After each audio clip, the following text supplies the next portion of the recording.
Vienna, 1825.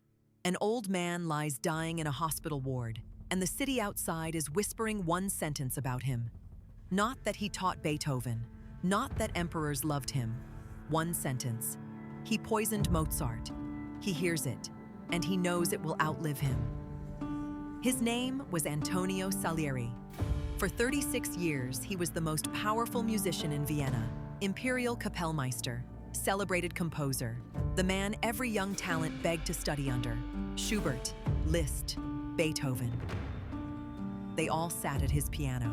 History remembers none of it, because history remembers the other name, Mozart. Young, reckless, luminous, and dead at 35, buried in a common grave on a December morning. A death that fast, a talent that large, the mind refuses coincidence. Someone must have done this. Someone must pay. So the whisper began. Salieri was jealous. Salieri was mediocre. Salieri slipped poison into the wine. The story spread through Vienna's salons, into Pushkin's play, into an opera, and finally into an Oscar-winning film. Each telling polished the lie until it shone like fact. Psychologists call this the illusory truth effect. Repeat a claim often enough, and the brain starts filing familiarity as truth. It doesn't check the evidence. It checks how smoothly the story goes down. And a jealous poisoner goes down very, very smoothly. Here is what the record actually shows. Salieri championed Mozart's operas. He conducted them after Mozart died, for free. He taught Mozart's own son, Franz Xaver, and never charged the widow a coin. The autopsy says rheumatic fever, no poison, no plot, no murder.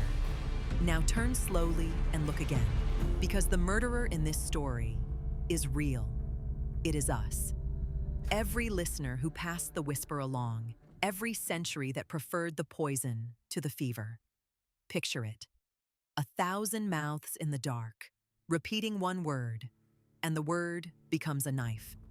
The old man knew. In his last days, Salieri gripped a visitor's hand and begged, "Tell the world it isn't true." Then dementia took him, and in his confusion he sometimes accused himself, and the whisperers smiled. Even his broken mind was entered into evidence. Cinematic, a frail hand reaching out of darkness toward a closing door of light. Why did we need him guilty? Because envy is the sin nobody confesses. Social comparison theory says we measure ourselves against those just above us, and it burns. Salieri became the container for every mediocre soul's midnight resentment of genius. We didn't invent his crime, we donated it. Mozart's music survived him, but Salieri's story survived him too. The wrong one. So ask yourself quietly, at 2 a.m., which stories about other people do you carry, not because they are true, but because they are comfortable? Somewhere, a whisper is waiting for your voice.